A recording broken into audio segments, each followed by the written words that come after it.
السلام عليكم أخواتي، إن شاء الله تكونوا بألف خير. اليوم إن شاء الله غنوجدو مع بعض غريبة الكوكو السميد الغريبة محبوبة الجماهير، كتجي معلكة وكتجي مشقة. ما غادي نعطيكم جميع الأسرار باش تنجح ليكم، وخصوصا مبتدئات هاد الوصفة ناجحة مليون في المئة على بركة الله. أول حاجة غنحتاجو 250 غرام ديال الكوك. من الأحسن يكون كوب ما يكونش غليظ بزاف، يكون رقيق ويكون ميدم. إلا كان عندكم شي غليظ من الأحسن طحنوه. وغنحتاجو الى 200 غرام ديال السكر سنيده، وثلاثه ديال البيضات يكونوا بحراره المطبخ. وغنحتاجو الى قشور حامضه، اولا حنا في الجهه الشرقيه كنقولوا الليم، اولا تونس كيقولوا له قارص. يعني نحكو هكا واحد نصف ملعقه صغيره. وهنا انا غادي نستعمل نكهه الحامض. بالنسبه يمكن لكم تستعملوا نكهه الحامض اولا عصير تقريبا نص حامضه، كيبقى على حسب الاختيار. وغادي نحتاجو هنا السميد تقريبا احتاجيت 230 غرام. تقدروا تحتاجوا 230 غرام، تقدروا تحتاجوا 250 غرام، تقدروا تحتاجوا 200 غرام. المهم تبعوا معايا الفيديو الى الاخر، غنشرح لكم باش تعرفوا المقادير بالضبط. وقرصه ديال الملح على بركه الله. وضروري 5 ديال الغرام ديال الخميره ديال الحلوى.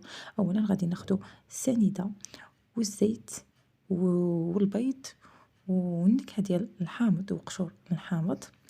غادي نطحنوهم كاملين مزيان مزيان في الخلاط الكهربائي مزيان حتى يعطينا واحد الخليط بحال هكا. كيكون داك الخليط كلشي كيكون مطحون بشويه، كيكون معلك.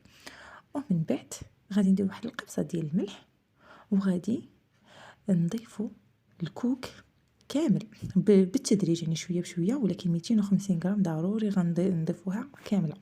علاش قلت لكم انا خصكم تختاروا الكوك اللي يكون ميدم باش ما يشربش ليكم الخليط هذا كامل، يعني هاد المكونات كامل يشربها.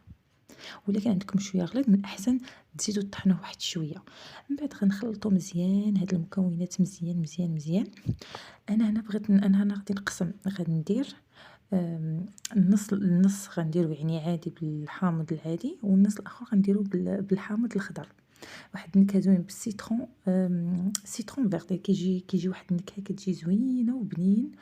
وكاين حتى نكهه الحامض بالاصفر. انا ما عنديش متوفره، ولا كانت عندكم متوفره حتى هي الا بغيتو تستعملوها استعملوها، يبقى على حسب الاختيار. ما بغيتوش تستعملوها ديروا غير الحامض عادي، ما كاينش كيما الحاجه الطبيعيه. وهنا غنضيف 5 ديال الغرام ديال خميره الحلوى، وغادي نخلط الخليط مزيان. ومن بعد غادي نبدا نضيف بالتدريج السميد الرقيق بالتدريج. وحنا كنشوفوا يعني الخليط ديالنا خصو يجي معلك، ما خصوش يجي ناشف او لا يجي قاصح باش تجينا الغريبه معلكه. علاش قلت لكم السميد تخليوه حتى الثاني وانتم كتضيفوا. تقدروا تحتاجوا 200 غرام، تقدروا تحتاجوا قل، تقدروا تحتاجوا اكثر. غنوري الكميات ديال السميد كنحتاجوها على حساب الكوك. كاين الكوك اللي كيشرب وكاين الكوك اللي ما كيشرب، يعني شحال ما كانت النوعيه ديال الكوك زوين مزيانه شحال ما غتستعملوا كثر ديال السميد. شحال ما كانت النوعيه ديال الكوك ماشي مزيانه وما ميدماش، شحال ما غادي يشرب الخليط. وغنحتاجوا كميه قليله ديال السميد. ولكن ضروري خصنا من بعد الخليط مزيان نعلكوه مزيان مزيان، يعني خصو يجي معلك نخلطوه مزيان. وخصو يجي بحال واحد نحصلوا على واحد العجين يعني ساهل اننا يعني نشكلوه، وفي نفس الوقت يكون معلك. كنسمعوا ديك التعليكه ملي كنبقاو ناخذوا العجينه وكنديروها ما بين صبعنا، كنسمعوا التعليكه. من بعد غادي ناخذوا كما كتشوفوا هنا معايا، نديروا في يدينا الماء ديال الورد، ومن بعد نفندوه في سكر كلاصي وندخلوه هنا الفران. ضروري يعني تقريبا نقولوا 50% من النجاح ديال الغريبه اللي هي الطياب. ضروري خص الفران يكون سخون. علاش الفران خصو يكون سخون؟ لان شحال ما كانت الحراره، يعني الفران كان سخون، شحال ما ديك الغريبه ديالنا غتشقق لينا.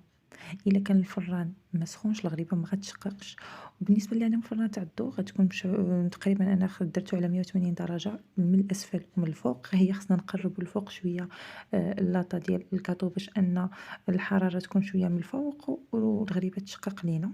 بالنسبه اللي عندهم فران تاع الغاز خاص الفران يكون سخون، ولكن خصنا نشعلو عليه. فاش ندخلو اللاطه نشعلو عليها من الفوق ديال الغاز، وفاش كتشقق لينا كنشعلوها عليها من الاسفل. ولكن ما نخليوهاش حتى كتحمر بزاف بزاف، لانه راكم عارفين ما فيهاش السميد، يعني ما فيهاش مكونات اللي خصها طياب بزاف. فاش كنخليوها تبرد من بعد عاد كنحيدوها من اللاطه. وهذه هي الحلوة ديالنا، نتمنى إن شاء الله تكون أنها نالت الإعجاب ديالكم، وكتجي بنينة واقتصادية. إلا عجبكم الوصفة ما تنساوش ديروا جيم والاشتراك للقناة.